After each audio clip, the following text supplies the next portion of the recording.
Hey guys, and welcome back to What If Soul. I'm your host, Broken Soul, and it's time for a brand new What If scenario. That's right, guys. Based off the polls from last week that I put up, you guys have spoken, and you wanted to see the Naruto What If I had in mind.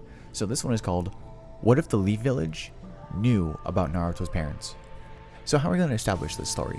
Well, for starters, this is going to take place roughly about a couple of years after Naruto's birth, after the death of Minato, Kushina, and the Nine-Tails attack. So for those who don't know, the reason why the village hates Naruto so much and treated him like honest to god crap is because Danzo Shimura, Hiruzen Sarutobi's former teammate, he allowed for rumors to be spread that Naruto was the nine-tailed fox. In fact, he even would start like fake ones, like, hey, he's a nine-tailed fox, he destroyed the village, he, killed the fourth Hokage, all that stuff. No one ever knew that he was actually the fourth son. However, the people who didn't know that he was his son were, again, Hiruzen Sarutobi, as well as several other higher ranked shinobi are within the Leaf. And I'm not gonna lie, that kind of always made me upset. Like, come on, like, these people knew who Naruto's parents were. They had such love and respect for both of his parents, yet they couldn't do a thing to help him out. Now, yeah, you can make the whole argument of, oh, but Naruto needed to go through what he went through to become who he is today, one of the greatest Hokages ever. Kishimoto didn't think of his parents or anything like that. Like, it was like, he didn't think that far ahead. And valid. However, based off everything we know now, it just seems a little bit kind of cruel just to be like, oh, okay, yeah, well, Kushina herself on her deathbed asked Hiruzen, please take care of my son, and all he did was give him an allowance, a crappy apartment, and never did a thing when the villagers were mean to him, treat him like complete garbage, beat him, and all that other stuff. And they made him feel isolated, like seriously. But the real question is, how are the villagers going to figure out that Naruto is also the fourth son when they already believe that he's the nine-tailed demon fox? Well, here's what I want to do differently. Now, I'm actually going to make Jiraiya a little bit more serious about being a godfather. Now, of course, he still has his spy network. He's going to do his thing. He's going to, be away from the village for a while. However, again, Jiraiya is a master spy who runs the entirety of Konoha's spy network. So, what I'm going to do is this. I'm going to have Jiraiya pull some strings, talk to anybody who's super loyal to not only himself, but to Lord Third Hokage, and have himself spread a new rumor saying that Naruto is actually the fourth's son, and bring up all the evidence that supports this. Number one being, they're both blonde. So what we're going to do from here is kind of like speed things on along a little bit, a little time skip. Let's say that Naruto's like, say 5-6 years old. Now at this time, the entire village has actually been divided. See, Jiraiya's spy network is insanely good, to the point where at this point half the village is basically against Naruto, where the other half is for Naruto. And it's a mixture of shinobi, random citizens. Even the higher ups are a little bit torn on where they should put their support for either the fourth Hokage or for, wanting to hate Naruto. So of the four elders, 2 of them do not care. Danzo just wants to make him a weapon for the Leaf without any regards to who he is as a person, all different stuff. You know how Danzo does. And of course, the third Hokage is in full support of Naruto. In fact, he's actually voicing more for Naruto to get more nicer treatment, because all the other villagers are slowly starting to warm up to Naruto thanks to Jiraiya's spy network and the rumor being spread. See, I feel like because the villagers are now starting to support Naruto more and more, a little bit more, not necessarily outraged, but the fact like they're getting a little bit more like upset with Hiruzen, because, hey man, this kid is the son of the fourth Hokage and Kushina. Why isn't he in their home? Why is he in a small apartment? Why is he getting allowance? Who's feeding him? Who's taking care of him? Why is he by himself? Why are some of the other villagers, like, why are my neighbors bullying this kid? I'm gonna help him out. And because of the uproar, Hiruzen is taking a more active stance on Naruto's behalf, to the point where a lot of the villagers who normally hate Naruto, they still openly mock him, but they mock him more in silence than they do outright, because they know that if they stare something, then his Naruto's quote-unquote fan club or defenders will be there to back him up. Naruto actually goes through a lot more in this. For one thing, he's a lot more well fed, and because he's getting more nutritious meals, because a lot of the villagers do help him out from time to time. Oh, let's say every now and then, if he's running low on cash for groceries, somebody will loan him a couple yen here and there, or they'll offer to invite him to dinner sometimes, or in some cases, they'll even go to Naruto's house and help him with his housekeeping. I mean, the fact that a good chunk of the village now understands that Naruto is the fourth son, or at least the rumors saying that he is, it's a big shift in Naruto's, character completely. For one thing, his mental health is a lot better because he's a lot more happy knowing that he has some people in his life who are watching his back. His nutrition is getting a lot better. He's not just eating just pure ramen or candy or anything that's spoiling. And Naruto's dream is still the same. He wants to be Hokage, but he wants to be Hokage for a different reason. He wants to be able to protect those who actually care about him, the villagers who actually want to be there for him. Not to mention his friends. Oh, that reminds me, his friends. So, it's always been obvious that Shikamaru and Choji were always good friends with Naruto. Same with Kiba, but he was more like there just to hang with the guys, but it was more Shikamaru and Choji. Because a lot of the villagers like Naruto more, I'm going to say that Shukaku, Choja, and Inuichi actually allow their kids to play with and hang out with Naruto, no longer being against him, but now on his side.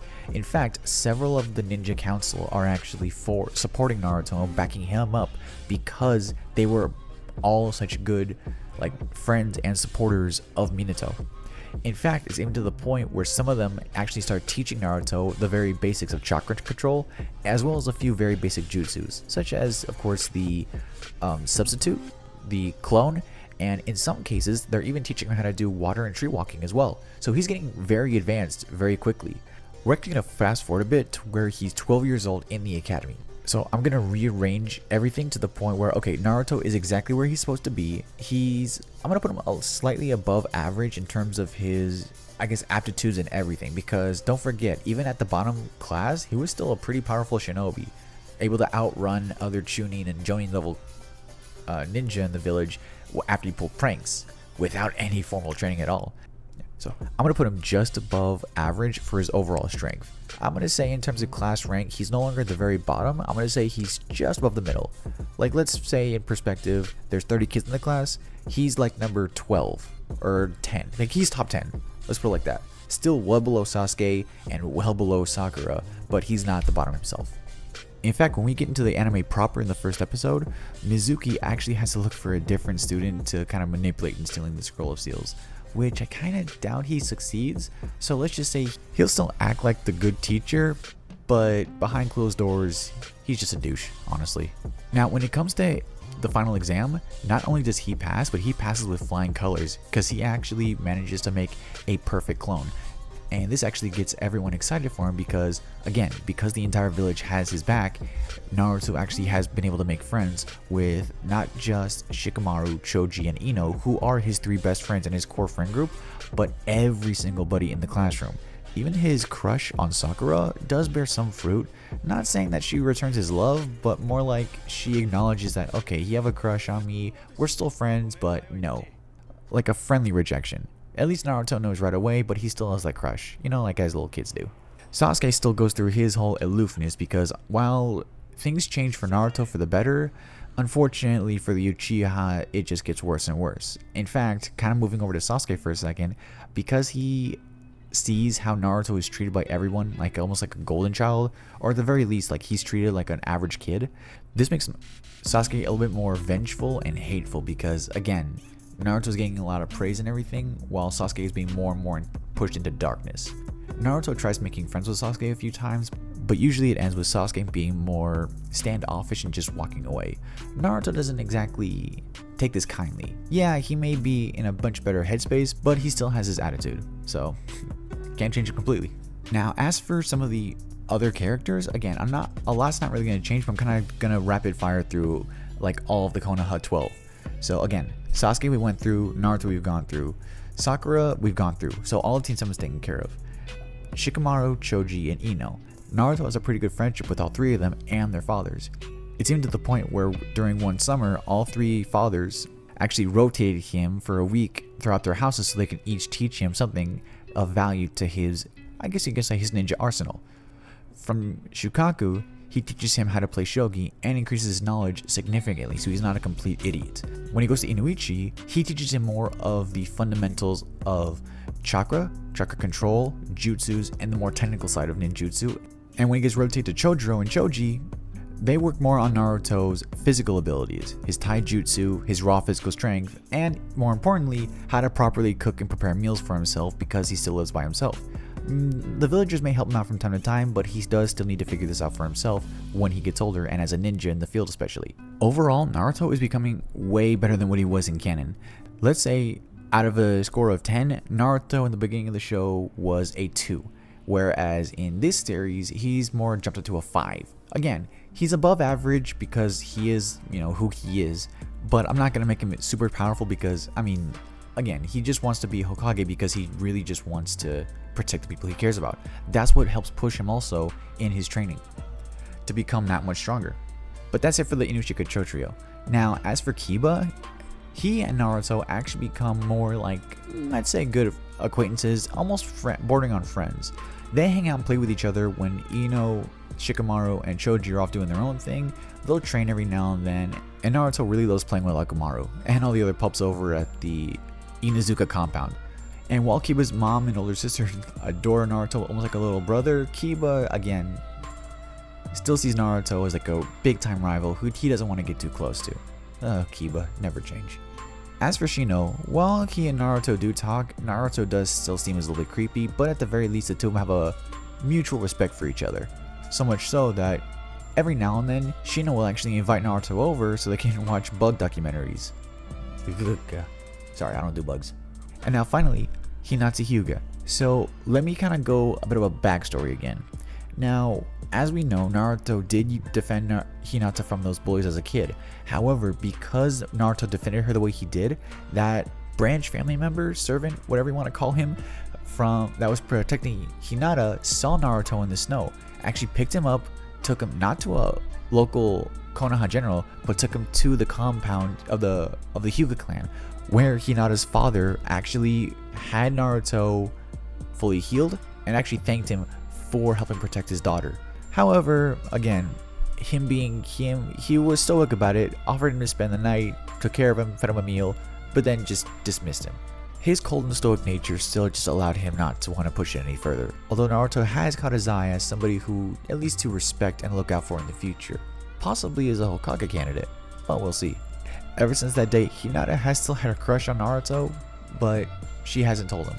The two of them do still talk, and the two of them actually hang out from time to time, but Naruto, being Naruto, sees it as like platonic, oh, she's my girl best friend, but Hinata sees it as, oh my god, I'm hanging out with my crush. Now, I know I said 12, but Rock Lee, Tenten, and Neji are all doing their own thing. While Neji does protect Hinata, yes, he does also, again, have mutual respect for Naruto, to the point where the two of them actually spar. They're pretty heated rivals, actually. Rock Lee being Rock Lee, because he sees the power of youthful rivals, he joins in on them every now and then, actually contributing more toward Naruto's taijutsu than anything else. As for Tenten, she's just there to make sure they don't kill each other.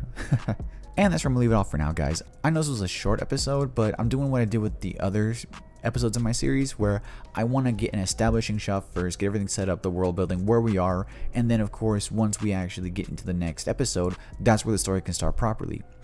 But let me know what you guys think. And now, guys, we're getting to my favorite part of the video, which I like to call question of the video, where I take questions you guys sent me from the last video in the comment section, and I read them out here and answer them. Now, one of my favorite questions that I just had to put up here would be from, I hope I'm saying this right, at Paulinson7918 says, would you consider collaborating with other YouTubers that do what ifs? So first off, I'm sorry if I got your name wrong. Second off, to actually answer your question, I would love to do a collaboration what if with any one of my favorite what if YouTubers, but I feel like I'm, myself as a creator, am not big enough. My channel's not big enough. I don't have the experience. I've never done a collaboration with anyone before. And I feel like I'm just not good enough yet to collab with any of my favorites, such as Plus Ultraman, Ronin Charizard, Pickle Dill, Smug Stick, Masako X. Like, those guys, in my opinion, are professional level YouTubers who have their stuff down to it, like a complete art form.